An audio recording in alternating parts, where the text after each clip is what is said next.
27-28 को मेरे शहर मुंगेर में असदुद्दीन ओवैसी आए थे, जिसे भी मैं जानता हूँ। मैं हर एक इंसान के सोशल मीडिया पे, इंस्टाग्राम हो या फेसबुक हो, हर एक इंसान के सोशल मीडिया पे, स्टोरी पे हर लोग पोस्ट किए थे असदुद्दीन ओवैसी जिंदाबाद, MIM जिंदाबाद, शेर आया शेर आया। लेकिन जब 6 तारीख को वोटिंग हुई थी, हर लोग ने लालटेन को वोट दिया और वो वीडियो जारी भी कर रहे हैं। लालटेन को वोट दबा के वीडियो भी जारी कर रहे हैं। खैर, ये हर एक इंसान का अपने वोट का अधिकार है, वो जिसे भी चाहे वोट दे, वो अपना हक है बनता। लेकिन लालटेन के ऊपर वोट देने वाले से एक सवाल है, जब तुम्हारे नबी की शान में गुस्ताखी की जाती है तो कहाँ जाता तुम्हारा लीडर? जब तुम्हारी माँ बहन के हिजाब के ऊपर सवाल उठाया जाता है, बहन की बात की जाती है, उसको स्कूल कॉलेज में उसे हिजाब पहन के नहीं जाने दिया जाता है, तो तब कहाँ जाता तुम्हारा लीडर? जरूरी नहीं कि तुम्हारी खुद की माँ बहन के ऊपर ही हिजाब का सवाल उठे तभी तुम कुछ बोलो, ऐसा नहीं है। आज के डेट में उसके सर से हिजाब खींचा जा सकता है, कल की डेट में तुम्हारी माँ बहन के साथ भी ऐसा हो सकता है। तो जितनी भी मुस्लिम माँ बहनें, हर एक माँ बहन को अपनी माँ बहन के जैसा समझो, को अपनी इज्जत समझो। और जब उसके ऊपर कोई सवाल, उसके हिजाब के ऊपर कोई सवाल उठाया जाता है, बहन की बात की जाती है, उसे डॉक्टर के पास भी हिजाब उतार के जाना पड़ता है। जब किसी मस्जिद में चरमपंथी द्वारा तोड़फोड़ की जाती है, उसे कुरान में आग लगा दिया जाता है, इमाम साहब को मार दिया जाता है, तब कहाँ जाता तुम्हारा लीडर? जब किसी मासूम इंसान को गोश्त के नाम पर मार दिया जाता है, तब कहाँ जाता तुम्हारा लीडर?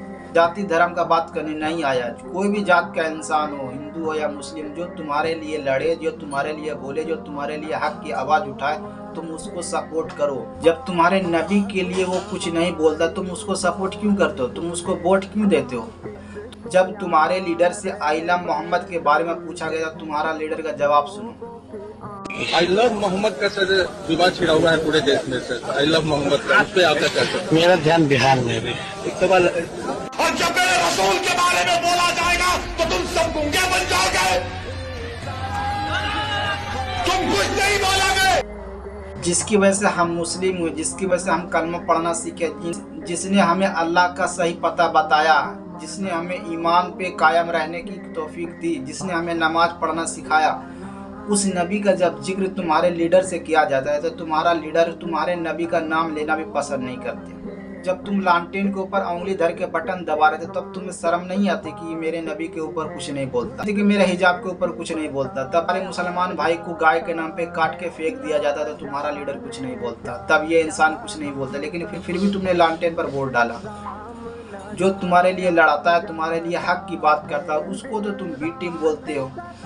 कुछ लोग बोलते 10-15 सीट ला करके क्या करेंगे। मेरे भाई ये देख लो, ये लोग पूरे इंडिया का रोल कर रहे हैं। इसके पास कितने सीट है आप खुद देख लो, लेकिन पूरे इंडिया का रोल कर रहे हैं। 10-15 सीट का तो छोड़ दो, एक सीट, ये इंसान सिर्फ एक सीट है। इनको तो तुम लोगों ने जिताया नहीं है, लेकिन फिर भी ये एक सीट है, लेकिन फिर भी ये तुम लोग के लिए बोलता है। अगर आज भी ये एक सीट ना रहे ना, तुम्हारे खिलाफ कल क्या हो जाए तुम्हें पता भी ना चले। तुम्हारे खिलाफ कल पार्लियामेंट में कौन सा बिल आ जाए और पास भी हो जाए, तुम्हें पता भी ना चले। जो तुम्हें खुद आगे बढ़ाना चाहता है वो बोलता तुम खुद आगे बढ़ो, मैं तुम्हारे साथ हूँ। लेकिन तुम लोग तो दरी बिछाने के अलावा कुछ जानते नहीं हो। अरे दरी मत बिछाओ, तुम्हारे लिए लड़ रहा, जो तुम्हारे लिए हक की बात कर रहा, कम से कम तुम उसको सपोर्ट तो करो। कब तक तुम दरी बिछा के पीछे बैठते रहोगे? क्या कर रहे तुम लोग?